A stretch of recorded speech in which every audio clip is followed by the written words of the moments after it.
guys, welcome back to my channel. Today I'm going to be showing you how I make my body butter.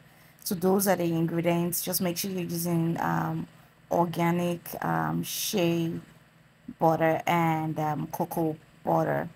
So what I do is I put water to boil. I put a bowl in the water. That way I'm not cooking it directly. The hot water that's being boiled is what's cooking it. So I had on my shea butter, and yeah, I was really sticking to the spoon. Usually I use a wooden spatula, but I couldn't find my wooden spatula. So I used the spoon instead, and yeah, just trying to put it in. And then in the first pot where you see the pots and all that, that's the $700 pot I bought. Yeah. It's meant to be still resistant and meant to last long, but that's what happened. Good thing I have a 10-year warranty on it, so I gotta call them to fix it. So that's me adding more shea butter or shea or whatever to pronounce it. Yeah, shea butter, and that's it in the bowl. And there's no measurement to this thing. Just keep adding until your ancestors tell you to stop. That's pretty much it.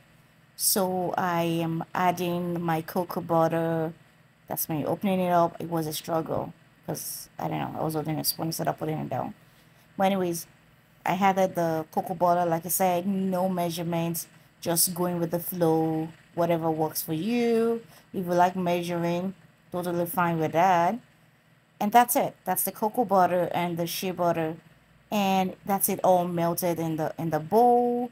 And don't use a glass bowl, guys, because it was difficult to bring out.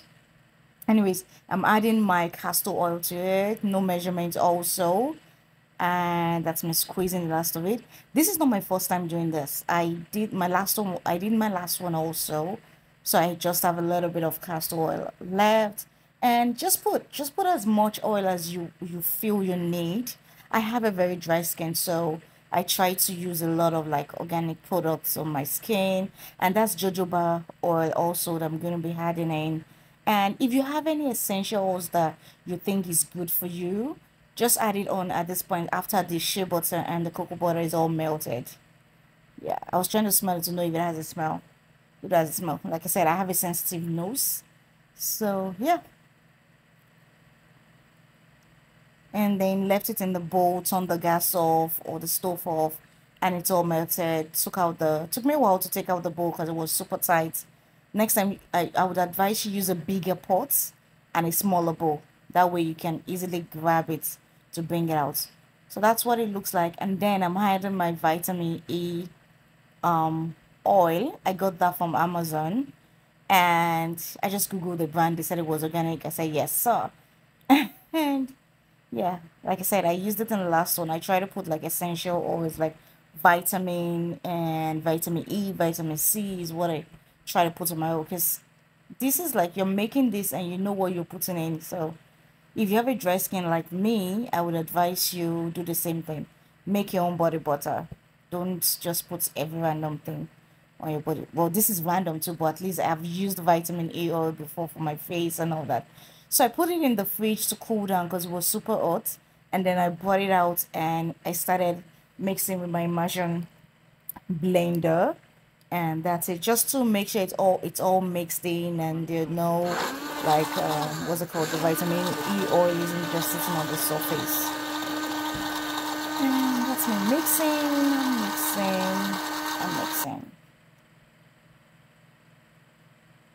And then I had it on the after mixing, I had it on my vitamin C oil.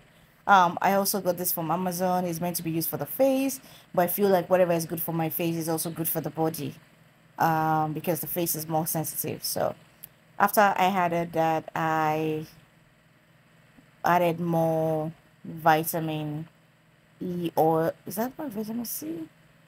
Added more vitamin C. I think I felt like it wasn't enough. My spirit was telling me it wasn't enough. Yeah, that's the vitamin C oil. Yeah, the C serum, I mean. So my spirit was saying, oh, I didn't put enough, so I decided to add more into it. Like I said, there's no measurements. Just go with the flow. Do what's best for your skin. If you like measuring, that's totally fine too. After all that's done, I blended it in again to make sure the vitamin C oil fully mixes with the previous ingredients or the previous product. And yeah, I'm mixing, I'm mixing, I'm mixing thoroughly.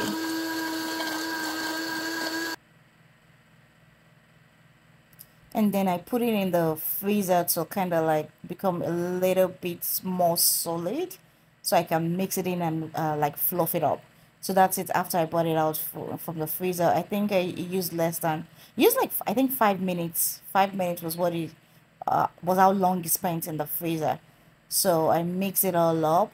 Usually I would have used this spoon to scrape the sides before mixing all, but it's all good. It's all good. I That's what I'm trying. I'm trying to bake it easily, but be careful, guys, because if you have a glass bowl that's breakable, you could break it that way. Anyways, so that's me mixing, and you can notice, like if you notice, it's all thickening up and all that. It's kind of like mixing your cake batter. So technically, you should only do it one way to reduce the air, but I guess I was super tired at night and I was just mixing in all directions. But yeah, it still works out to be the same. So I don't know. I think if you mix it in one direction, then you get more out of it or something because you're incorporating air into it. But this was me incorporating air and taking it out while mixing in opposite directions. So that's me grabbing my spoon, using it to scrape the sides, and yeah, just scraping the sides, making sure I mix it all up. Because if you notice, the what's it called?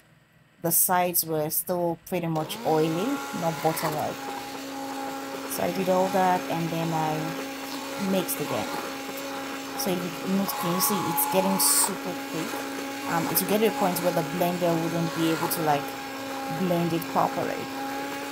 So this feels like it's gonna feel like a pancake mixture.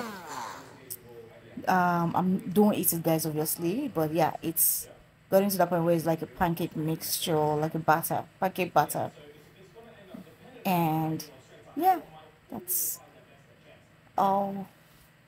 It looks real super smooth, and then it's gonna dry. Yeah, that's it now. It's all dry. So what happened was the reason it's like this is after it was all thick, I used the spoon to like scrape it out so it's easy for me to put in this bowl. And that's it, guys. And this is how I use it on my skin. The funny thing is I don't use as much as this. It's just because I'm showing you guys how actually my skin actually absorbs it. So yes, this is what it looks like. It really works for me. Like it keeps my skin shiny, and it works. Like since I started using it, my hand hasn't been white, like ashy anymore. So I would recommend try it out, guys, and let me know how it is or if you got it right in the comment section. And if you do use measurements, let me know the kind of measurements you do. So anyways, thank you for watching. Love you. Bye.